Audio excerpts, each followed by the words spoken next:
Hey everyone, this video is about the basic compositional expectations we have for you. It's not about how to write brilliant music. It's not even about how to write music at all. It's about how to present your music so that it's readable and it looks professional, and that's what we need you to be able to do. So a couple of things you need to know. It needs to have a time signature, right?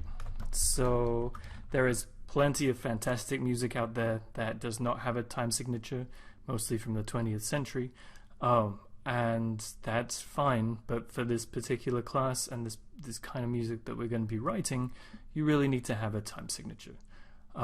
One thing that I've noticed over the years is that people feel like they have to have a time signature on every system of the page. That's not true. You just need to have a time signature at the beginning. Same point, we need to have a key signature. So if we're in C major, A minor, we don't have to worry about that. But if we are in anything else, then we should. And as you know, the key signature comes right next to the clef. So it's like clef, key signature, time signature. Don't mix those up.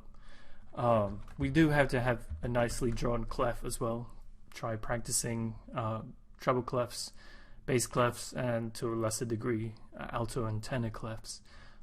Just make sure that they're there and they're legible, and then appropriately written bar lines in the right place. Make sure there's a final bar line at the end,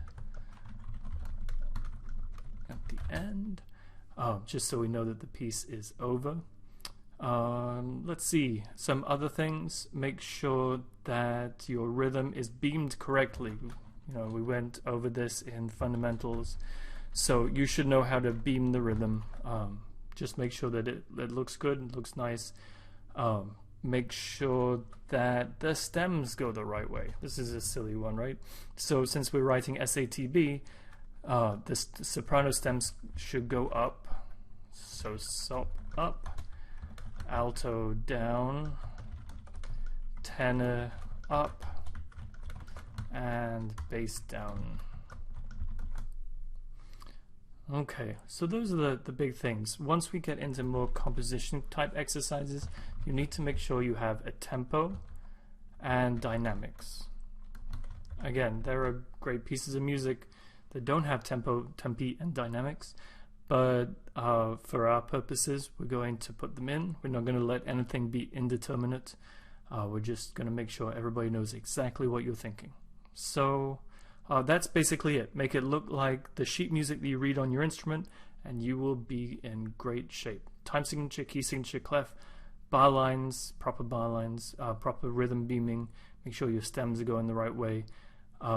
Tempo and dynamics. And one more thing.